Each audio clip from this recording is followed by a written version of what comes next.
Get ready, everybody, because we're about to take a deep dive into the mind of, well, one of philosophy's heavy hitters, Hegel. Mm-hmm.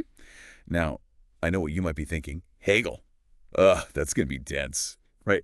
But hold on, before you hit that skip button, Right. we're doing things a little differently today. We're using the table of contents, just the table of contents from his Phenomenology of Mind Okay. as like a treasure map.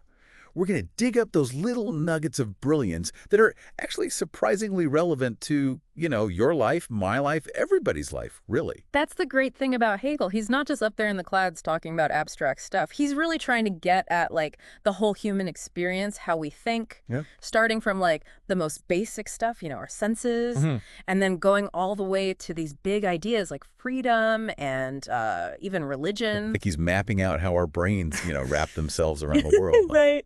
Exactly. And the table of contents, as, strange as that may sound, gives us this bird's eye view of the whole journey. What I find really cool is that Hegel isn't just interested in, the what of what we know, but the how. How do we even get to knowing anything in the first place?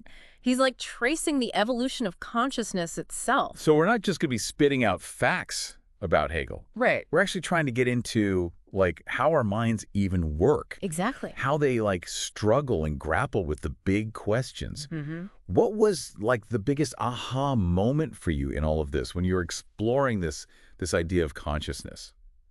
One of the things that really hit me was this idea that self-consciousness, it's not just about believing stuff. It's Right. way deeper than that. It's about understanding, the limits of what we can even know. Okay. And how our minds are actually shaping the reality that we think we're seeing. So it's not as simple as saying, I believe this, so it must be true. Nope. There's more going on there. Way more. Hegel wants us to really think about why we believe the things we do. Right. And to realize that our point of view, it's always changing. He even criticizes what he calls fixed and determinate thoughts. Okay. Basically saying, don't get stuck in these rigid ideas. Mm-hmm. To really get the world, you got to be willing to, break things down, question everything. Think of it this way, just throwing around fancy words like absolute or divine. Right. Without really getting what they mean, it's just empty talk. It's like thinking that just because you can say the words all animals, that makes you a zoologist. Exactly. You got to get to the nitty-gritty, right? The different species, how they relate. Exactly. It's we got to unpack these big philosophical ideas and really look at all the little pieces before we can say we understand them. So Hegel's kind of pushing us to not just be passive sponges soaking up information. Yeah. But to be actively involved in the whole process of understanding things. He wants us to be participants, not just spectators. How do we even begin to do that? He lays out this incredible journey in the Phenomenology, and it all starts with this idea of how easily we can be tricked even by our own senses. He calls this sense certainty. Huh. What we see, hear, touch, it might not be the whole truth. Wait, so our senses can actually deceive us? Oh, yeah. Even something as basic as sight. He gives this really powerful example. Imagine two people standing in the exact same spot. Okay. One person sees a tree, the other one sees a house. Wow.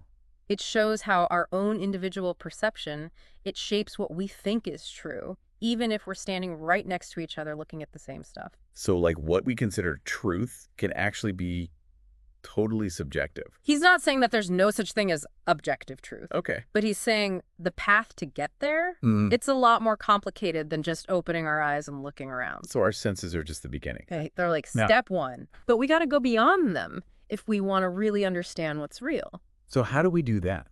How do we move beyond our senses? Well, Hegel describes understanding as this process of becoming. Becoming. Yeah, it's like a journey.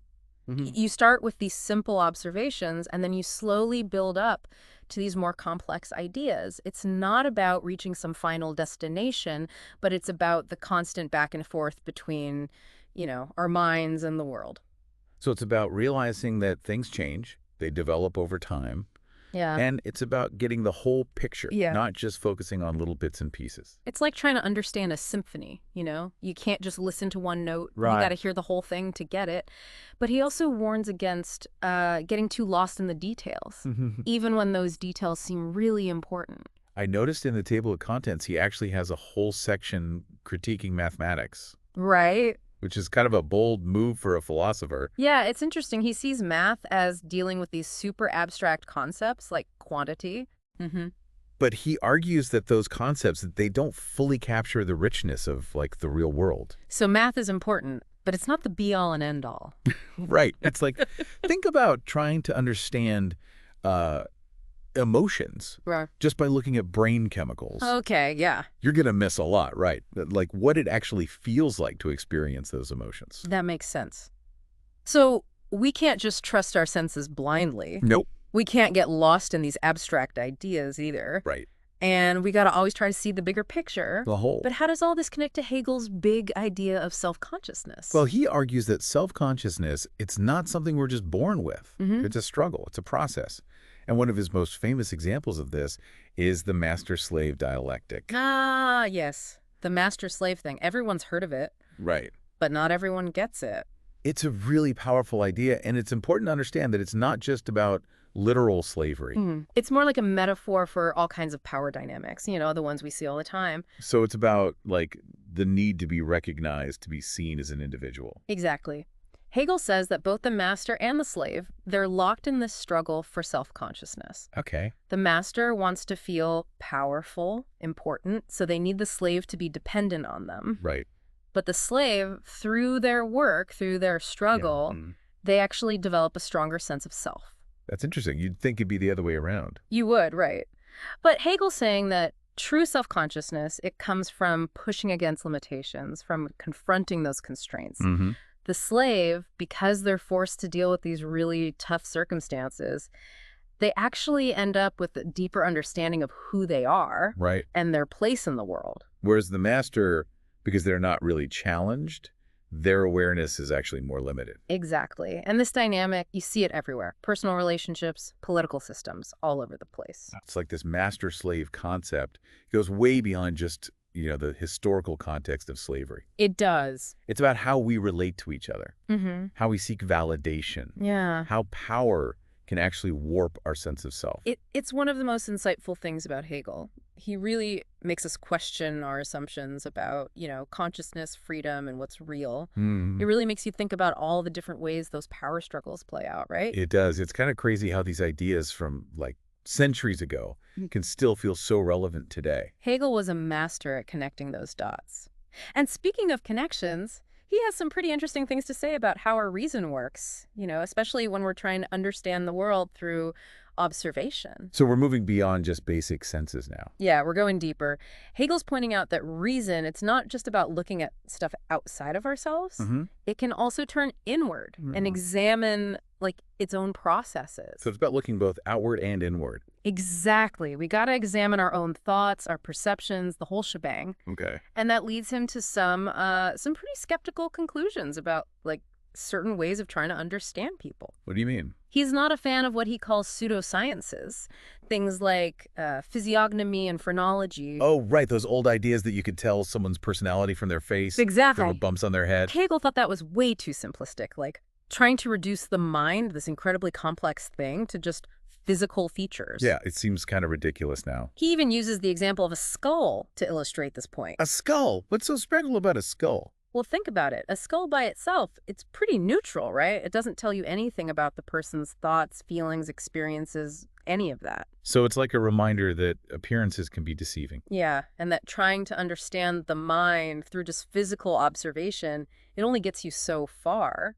It's like trying to understand the ocean just by looking at a single drop of water. Exactly. You're missing the vastness, the depth, the complexity, and that's how Hegel sees the mind. He always seems to be pushing us to go beyond the surface, whether we're talking about perceptions or judgments or even scientific inquiry. He wants us to dig deeper, to find the underlying connections. And that really comes into play in his analysis of society, what he calls the ethical world. Okay, now we're getting into some bigger territory. What exactly is the ethical world for Hegel? He sees it as this realm where individuals find their place within the larger social structure. It's where we wrestle with things like right and wrong, duty, our obligations to others, all that good stuff. So it's about the moral principles that guide our interactions. and the institutions that help shape those principles. Exactly. He focuses a lot on the roles of family and the nation in this ethical world. It makes sense. Those are pretty fundamental parts of society. But I'm guessing he doesn't see this ethical world as some kind of perfect utopia, right? You know Hegel better than that. He recognizes the importance of these structures, Mm. but he also points out how they can lead to, conflict, alienation, all those messy things. He even suggests that this ethical world, it inevitably breaks down, leaving individuals feeling estranged, not just from society, but from themselves. Wow. So what causes this breakdown? It's not a simple answer, but Hegel seems to be saying that it's part of a larger process, like a necessary stage in the development of consciousness. He also touches on some interesting dynamics within this ethical world, particularly the roles of men and women. That can be a tricky area to navigate, especially when we're talking about ideas from centuries ago. Right. We got to be careful not to project our modern values onto Hegel. Oh, absolutely.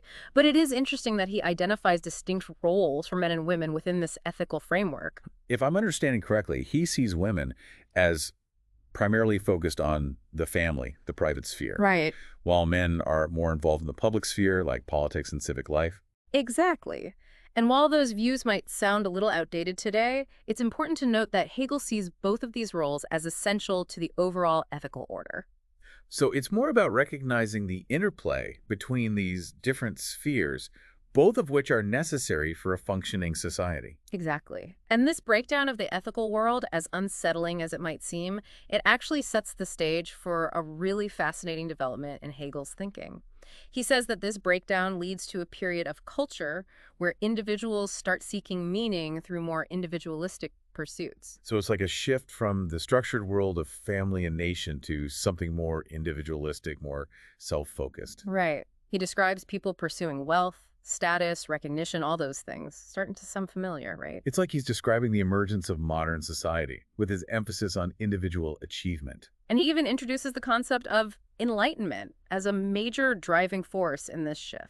The Enlightenment was such a pivotal moment, a period of massive intellectual and social upheaval. How does Hegel fit that into his philosophy? He sees it as this incredibly powerful force that challenges tradition, promotes understanding the world through reason and critical thinking.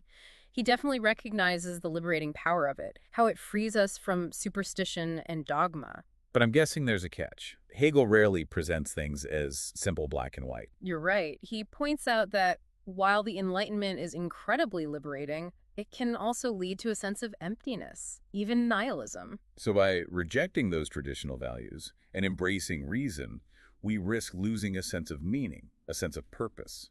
That's the tension he's exploring. He's saying that the Enlightenment, for all its good, can leave us feeling adrift, disconnected from something larger than ourselves. Like we get what we wished for, but then we're not sure if we actually wanted it after all. And that's where Hegel's philosophy takes a turn toward the spiritual. He proposes that this period of cultural upheaval, this disillusionment, it actually leads us back to a search for meaning, a yearning for connection to something that transcends our individual lives. So after all that emphasis on individualism and reason, we end up right back where we started, searching for something bigger than ourselves. It's like a natural progression. At least that's how Hegel sees it.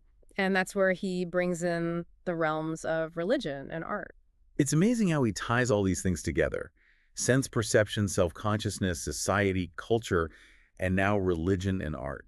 It's like he's weaving this tapestry of the human experience, connecting our inner lives to these big existential questions. And that tapestry ultimately leads us to his grand finale, his concept of absolute knowledge.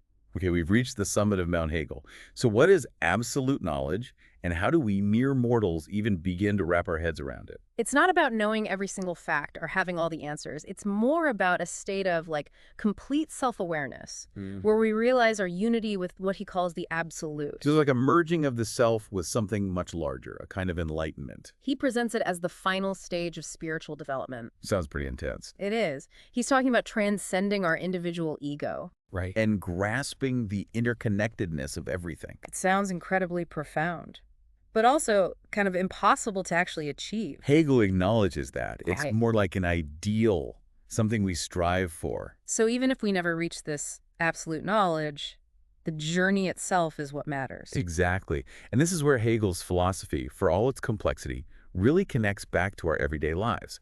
He's urging us to be active participants in our intellectual and spiritual growth, Okay.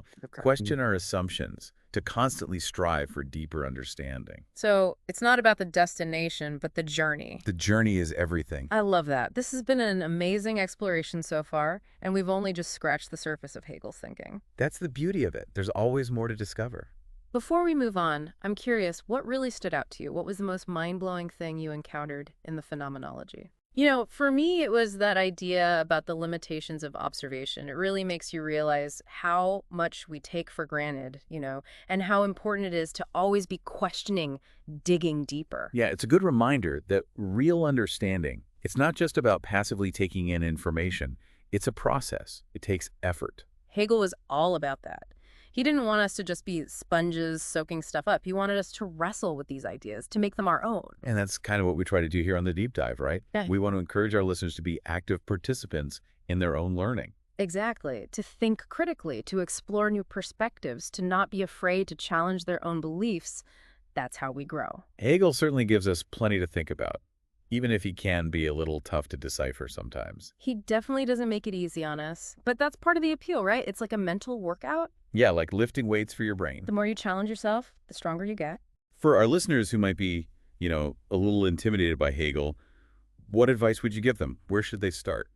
Well, jumping straight into the Phenomenology might be a bit much, even for seasoned philosophy readers. Yeah, that table of contents alone had my head spinning.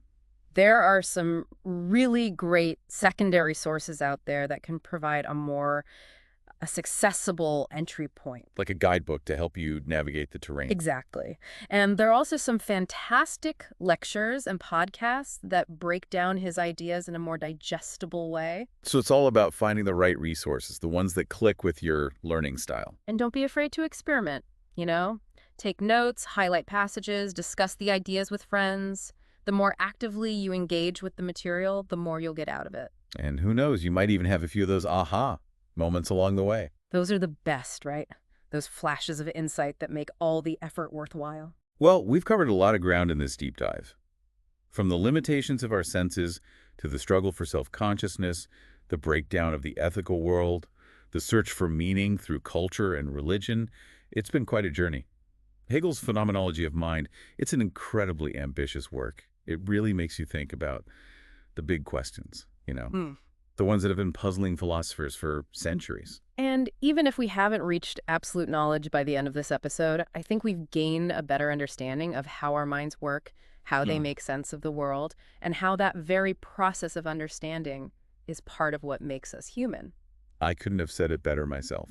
For those of you who are eager to continue exploring these ideas, we'll be sure to include some helpful links in the show notes. And we always love to hear from you. What resonated with you from our deep dive into Hegel? What questions did it raise for you?